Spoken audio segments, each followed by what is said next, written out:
நினைத்தீரா அற்புதம் செய்தீர். நித்தியரே நிரந்தரமே நீதியால் நிறைந்தவரே. நித்தியரே நிரந்தரமே நீதியால் நிறைந்தவரே.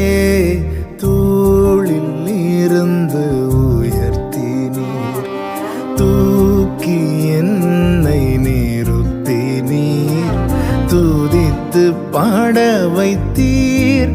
அல்லேலூயா